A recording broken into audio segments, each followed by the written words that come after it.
we basically we went through a big lesson learning.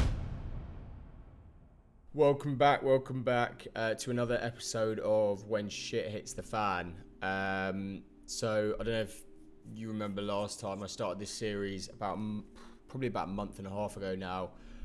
Again, I'm freeballing it again today. Not really much prep involved, but basically a series where it's complete transparency, honesty about things that are going bad in the businesses, what we're doing to overcome those problems. As much as anything, it's more of like a transparent update, account, diary of what's going on right now, what isn't going so well, and what we're doing as a business to overcome them. Genuinely think, from the feedback I've been getting, a lot of people have got so much value from it so far, which is great, because I think sometimes things are fluffed up in terms of the positives. We don't talk about the negatives in business, and they're the things actually that are more we need to address more and require a lot more thought process to overcome. And actually, in the grand scheme of things go badly probably more often than they go well.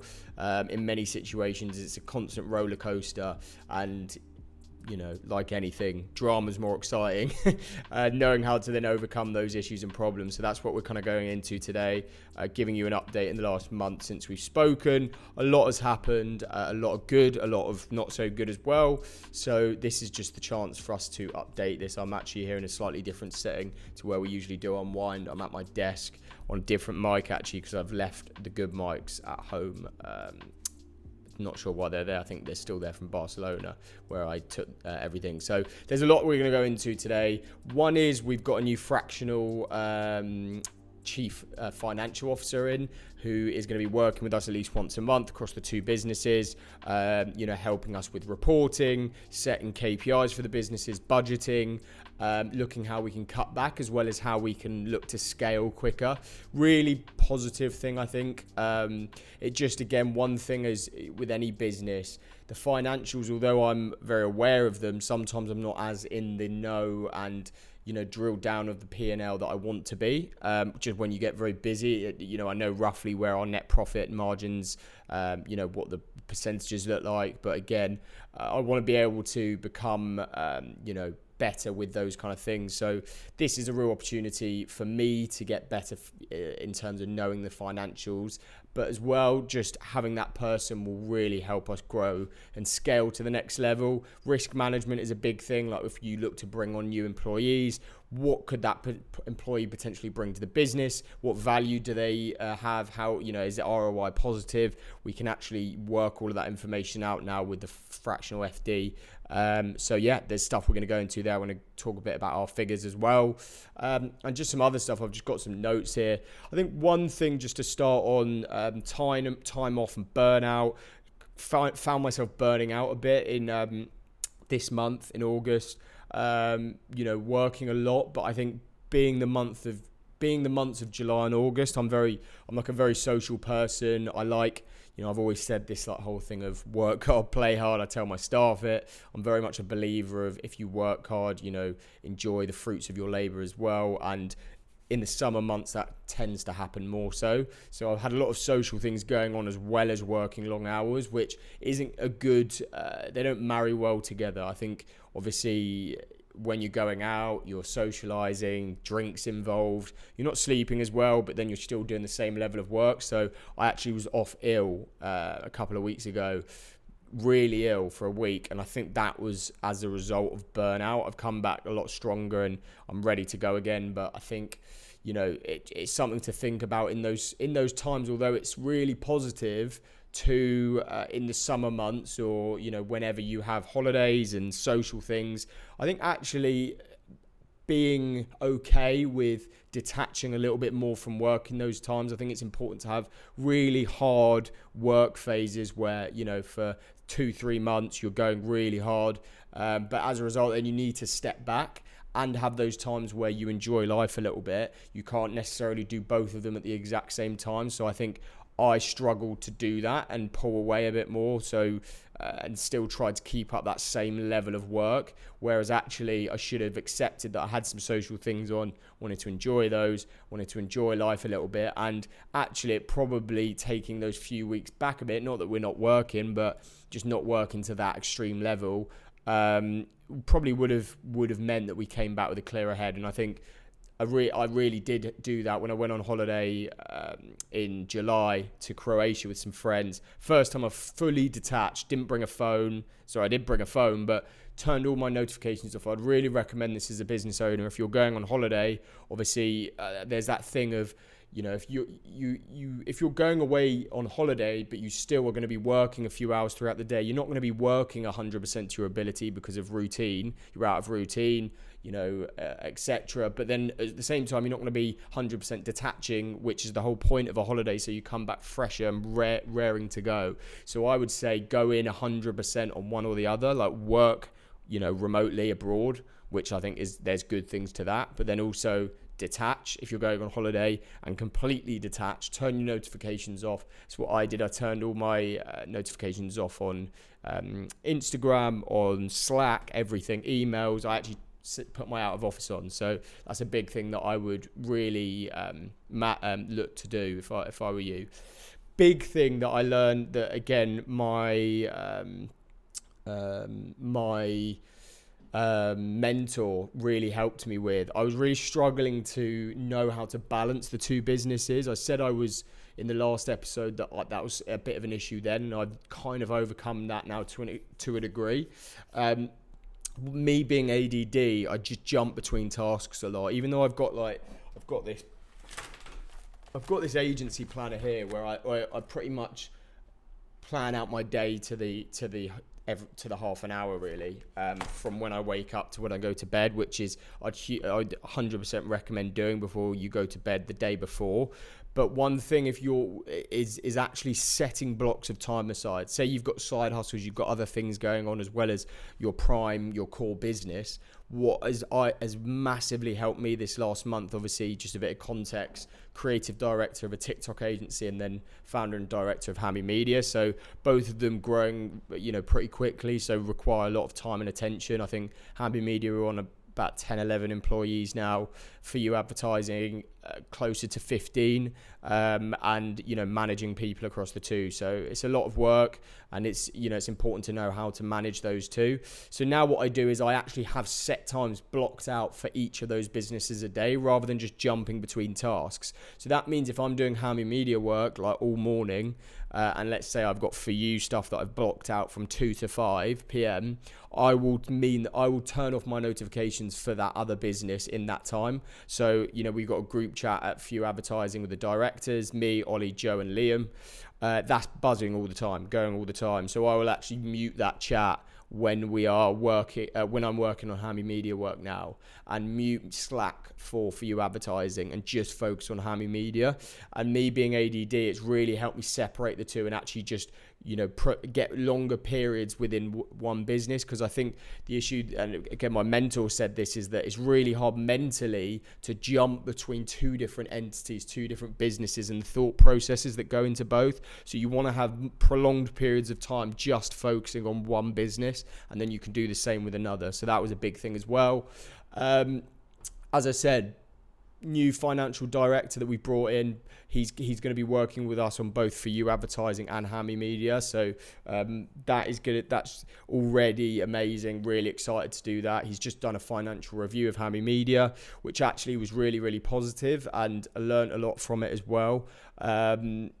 In terms of that, he kind of builds out key KPIs and things that we're looking at. The main KPIs that we're looking at, and we will be looking at, everything's looking really positive other than one thing which I'll mention.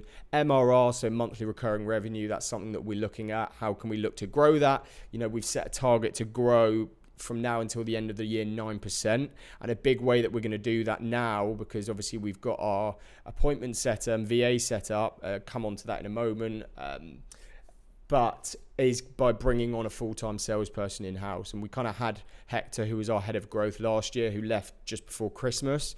Never really needed to replace that role. I kind of stepped in more in the sales role again, and operations, and that's gone really well. We've like grown exponentially since then, but it's now getting to that point where I feel it's time to bring in that person who can help build a sales division within the company. And I think that's really important. And I think one thing to note there was that I was like slightly worried because we need to hire a new digital content creator in-house at Hamby Media and we're doing that now. There's job spec out, so if that is of interest or you know anyone of interest, hit me up, Lucas at hambymedia.co.uk. Because we're already hiring for that role, I was like, okay, bringing on a salesperson as well, and ideally a qualified and very qualified salesperson.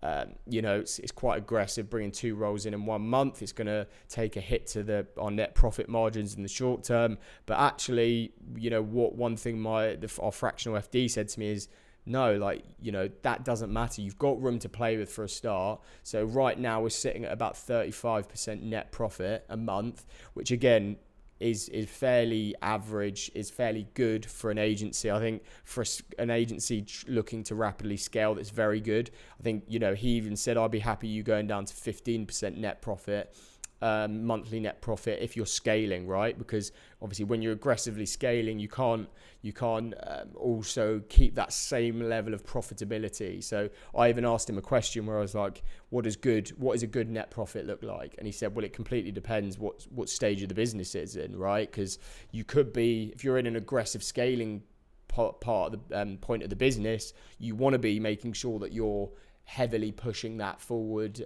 You're not worrying so much about your net profit in that period. But if you're in a different part of the business where you're not necessarily scaling, then you should have a way healthier one. But he's happy for us going down to about 15% net if we needed to. Not going to need to go down that low, to be fair. So that should be absolutely fine. But he said to me, he's like, look, don't worry about that. Don't obsess over the profit margins necessarily in the short term, especially 35 is very healthy for a creative agency that is in-house in central London. We're not a remote agency. We've got more outgoings. We've got kit that we need to buy. There's a lot of outgoings for an agency like ours. So that is very positive.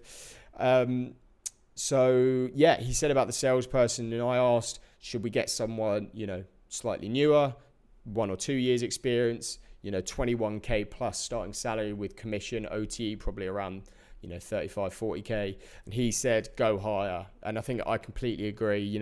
Looking at someone at 30 to 35k starting salary that is 5-6 plus years experience as a salesperson, obviously commission on top of that as well, because again, will require less training. You want someone that can come in and teach us a thing or two. I also see this person eventually growing into a head of growth or find out sales director type position and building a sales team below them. So I think with all of that considered, that's what we're going to do, which is good. So back to what I said, the key KPIs he's looking at is MRR, cash. Cash is obviously king. Any business, the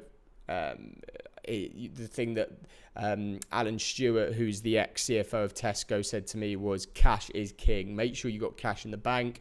We've got I think a healthy amount in the bank is like 6 months runway. That means if you basically stopped trading tomorrow, you would be able to fulfill all of your fixed costs in a 6 month period, which we're well within that. So that's all good. Salaries as a percentage of sales is a big thing as well. So really you want to be above 30% on that. So that's obviously the amount you're paying on salaries. What is that of a multiple of the sales of a business? Because obviously if that's closer to zero, then you've got a problem, because you've got an employee and the amount that revenue they're technically working for the business is no more than their actual salary, which is obviously not healthy. So we're in a very healthy position there at like 35%, which is good. Again, I'm very aware that could go up higher. We're building out some new packages currently, so that is a thing that we're doing to improve on. Billings per FTE, which is per full-time employee. So that's the amount compared to an employee's salary, what they're billing in terms of each person. So that's a really interesting thing to look out for, and I would say to look at in your business. Net profit margins is the obvious one, and then also the only one for us that is negative right now and not in a strong position is accounts receivable. So, how much is outstanding in the business, and right now we've got 6 figures owed to us by businesses. So we're working with our FD to build out some automation there to make sure that we get paid on time by clients. That's something we're currently doing. There's automation such as Go Cardless, where you actually set up with each client, so it actually automatically comes out. But there's loads of things that we're going to be doing there to build that out, because realistically we shouldn't have 6 figures waiting to be paid out to us. So yeah, there's some key things, KPI in terms of KPIs that we're looking out for with our FD. So that's exciting. We've hit a target for 9% month-on-month growth up until the end of the year, which would put us in a really strong position going into next year. We also got the company valued by him, and it was actually a bit of a shock in a positive way what he valued the company at, which is really exciting. I won't say the number, but it was like multi 7 figures, which is really exciting. So yeah, that's another thing. Then I'll move on now to a big problem we've had, where basically I said we started doing email outbound, which has been going well. We've signed a client or two from that. It was slower than we wanted it to be. I think in terms of open rates of those emails, we were at 40%, and I definitely wanted to get that higher because I've got friends who own agencies that are probably at 60, 70. That is really strong. Anything below 30 is seen. Anything above 30 is fine. I want to be in the 60s, so I thought we could almost double where we were at. Issue is what we did. We basically brought in more personalization. So we personalized the subject line. So quick question for than the first name. We also brought in personalization to the emails with a product. So now when our VA is qualifying leads, so basically what the process looks like is we have a virtual assistant, Kay. She's amazing, by the way, such a hard worker. She will scrape leads from store leads. She'll then put them into Apollo, which will extract all of the personal information out of the company CEOs, the founders, etc. So that will be first name, last name, and email. So she'll extract that. Then she'll put it into our spreadsheet. We've got a template that we use where we've got a formula set up, which means that she can qualify what are the good leads and what are the bad leads. Obviously, we've got parameters in place for the services we're reaching out for, which is more content retainer based models for ecom brands. So we've got things set up. So she's looking at their website for, do they have strong ad creative? Do they have a brand video, etc.? Yes, no drop downs, and then it tells her if it's a qualified lead. Then she uploads it to close.com, which is our CRM, and then also Mailstand. So just had an update from her there actually in terms of how many leads she's qualified today so far. So that's the process. Now we've built in personalization. So in that qualifying section, she also has to pick out a product on their page that she likes on the ecom site. So let's say it's a bag company, and it's a leather straw bag, one of their SKUs. So she'll write in the name of the leather straw bag in the product section on the spreadsheet. So that means we've now got a section in the email. So when that uploads, there's personalization. So, hey, just came across this brand, love X product, and then it will say the product name. So a bit more personalization. What we did and what we tried, it was a bold move, and Jordan Platten recommended this to me. Not blaming you, Jordan, but it did fuck up our emails somehow. But it's working really well for him. Was we put I fucking love X product. Bit more bold, polarizing, could work quite well. And works well for him. We put the stars in, so we didn't actually say the word fucking, but I think as a result our open rates dropped to 10%, which overnight, which is pretty fucked. I don't really know what happened there.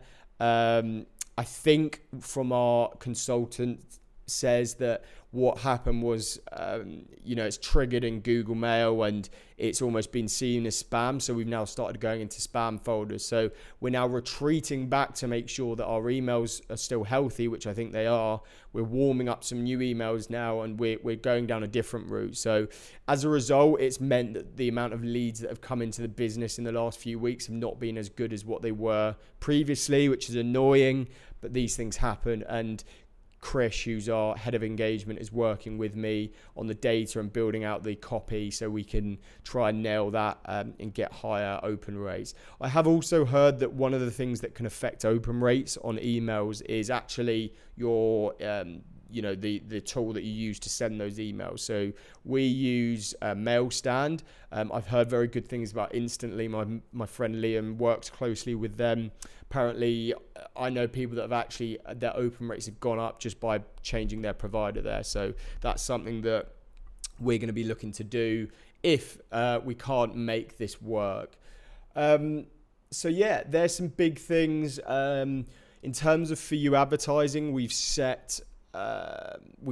basically set a goal of, what we're working with our FD on setting a goal for where we want to sell the business in 3 years. We've got a figure in mind of what we want to sell it for. So realistically, we've set that figure, and now we're reverse engineering how to get there over the next 3 years. So we've kind of got that figure in mind and where we want to get to and how we want to get there. And we kind of know what we need the company to be generating, what we need the company to have net profit wise to be able to get there. So we've been working on that. But I think a thing that we're still struggling with at For You advertising, even though we're consistently growing, is churn rate and scale. So as we're scaling, because we had a situation where one of our new creative strategists that came on board left within 2 days because they decided they wanted to go traveling. It really fucked us up basically, and it meant that we had loads of clients that had to be distributed between two of our other creative strategists that were already at max capacity, which, as you know, can imagine, caused a lot of problems. As a result, churn rate was higher. But actually what we've done is, churn is great because it gives you an opportunity. And then, you got to accept, someone told me this, that our ex-consultant told me this, that when you're scaling quickly, you've got to accept that people are going to be in the short term overworked, and you need to buy people into the vision of that. I'm not saying that's necessarily what you want to be doing. You definitely don't. You don't want people to be overworked, but sometimes it's naturally going to happen. But also, you just need to accept that when you're scaling, there is going to be higher churn rate. It's just natural. It's part and parcel of it, but it opens up the opportunity for looking at what the bottlenecks are and what you can improve. And we found what those bottlenecks were, and that was that we weren't, with the TikTok agency, with the UGC that we were creating for that our clients there, we weren't doing enough adaptations of that creative. So we would do like 12 pieces of unique creative.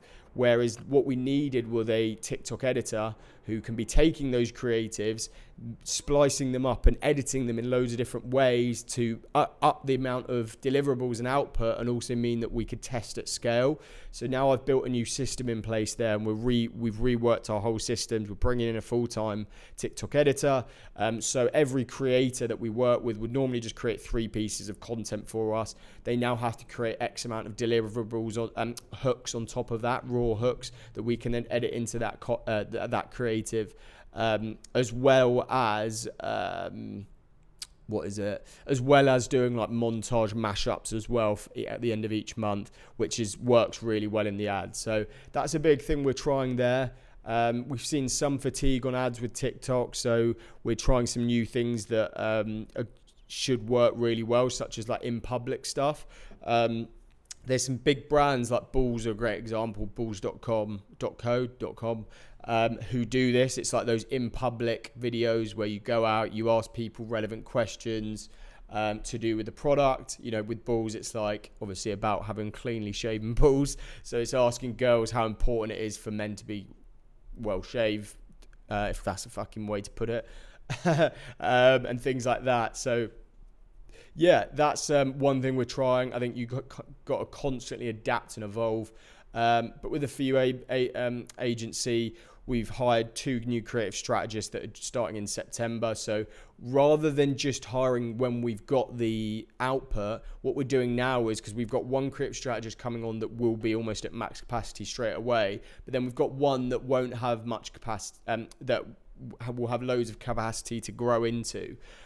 Rather than just bringing on people when we need them. I think that's the whole thing about, like, you know, taking a hit on profit margin in the short term, because we're bringing on an extra creative strategist when we don't necessarily need them in September, but we will need them in like October, November. So we're working ahead almost with that. So yeah, was there anything else? Done the email campaign stuff. Yeah, last thing on the Hammy Media side, we went through a big lesson learning. I said we